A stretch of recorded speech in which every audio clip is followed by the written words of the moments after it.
So being Chinoy is yung pagnanais mo na itulak na hindi kami kaiba sa iyo. No? Yun siguro yung nag-udyok sa akin na gawin yung mga ginagawa ko. Kasi gusto ko ipamulat sa kanila. Pareho naman tayo ng problema. Pareho ang pag-iisip natin, pareho ang pangarap natin para sa bayan natin. Walang pagkakaiba yung pagiging Chinoy ko sa pagiging Pinoy ninyo. Yan si Teresita Angsi, isa sa mga Chinoy na matapang na lumaban para sa karapatan ng mga Filipino. Nagsimula ang lahat noong dekada 70 nang mag-umpisang sumiklab ang student unrest sa UP. Kasabay nito ang pagmulat ng mga mata ni Angsi sa tunay na estado ng Pilipinas sa ilalim ni Ferdinand Marcos Sr. Laking Binondo ako, no? Very secluded yung upbringing, very sinicized kasi ang environment namin noon. Coming from very conservative schools, yung respeto mo sa sarili mong bayan, sa mga kapwa mo Pilipino, parang hindi nagbibigyan ng kahalagahan. Sobrang pasalamat ko na yung college sa UP ako napunta. Exposure from very traditional at very conservative na enclave sa Binondo to exposure to UP. Masyadong malaki yung contrast. Nagkataon yung last 2 years ko, 70-71, just before martial law. Halos nag-start na yung mga student unrest. Political science ang kurso ko. Yung first 2 years ko, lahat ng efforts dun sa pag-aaral. Yung third year na, nagkaroon na ng mga main courses sa political science. Tapos, mas may time ng makipag-halubilo sa mga classmates ko. Makikita mo talaga yung issue noon, oil price, no? Tapos, nagkakaroon ng maraming mga labor strikes. Tsaka yung nagkakaroon na rin ng mga ugong-ugong na yung mga classmates namin, bigla nawawala na. Tapos pinasok ng military yung UP, no? Parang isa yung sa mga matindi ang pagkaukit sa aking kaisipan. Yung mga classmates namin, niyakap namin kasi may hawak silang Molotov cocktail. Susugurin nila yung mga tangke, no? Sabi namin, live for another day. Huwag kayong magpakamatay.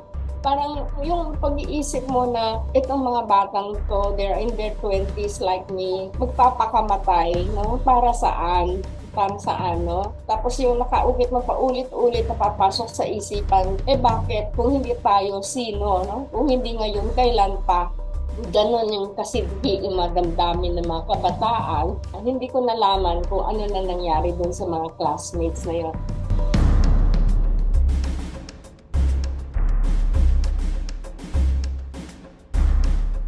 Taong 1970 din nang naisipan niyang sumali sa isa sa mga unang non-government organization na itinaguyod ng isang Chinese, si Chin Ben-si, na kalaunan ay napangasawa ni Tessie. Yung pangalan pa lang ng organization, di ba? Pagkakaisa sa pag-unlad. Yung pagkakaisa, no? Kahit anong relihiyon mo, anong lahi mo, ano ang social status mo, dapat iisa lang tayo. Iisa lang ang ating adhikain, no? Sa loob ng 4 na taon nung panahon ng martial law, nagawa ng grupong magpatuloy at tumulong sa mga naghihirap, kahit na malaki ang naging suporta ng mga nakatatandang miyembro ng Chinoy community sa martial law ni Marcos.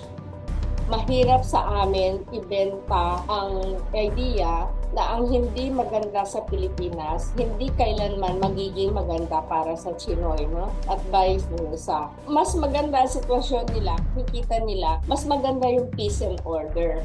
Kasi nga military rule, martial rule, mas may disiplina. Hindi nila nakikita kung ano yung nasa likod. Yung mga panahong yun, nag-umpisa na lumalabas yung mga istorya na mga pag-aabuso, yung napaka-profligate lives ng mga taga-Malacanang, no? Na naghihirap ang mga tao, pero kung gumastos sila, no? Parang walang problema ang ating bayan. Tapos yung mga nawawala, mga estudyante na pinapahirapan dahil kaibang pag-iisip.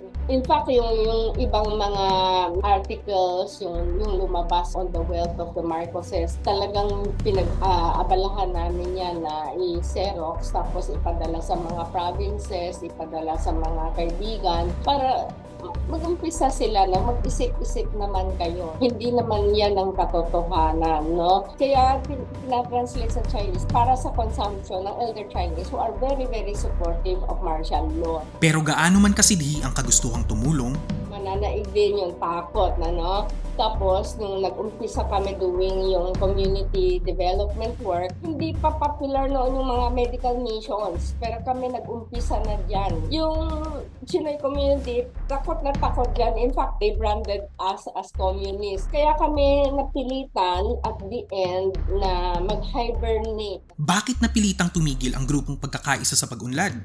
Ano ang nag-udyok kay Angsi para ipagpatuloy ang nasimulang hangarin para sa bayan? Abangan sa episode 20 season 2 ng What the F? Podcast.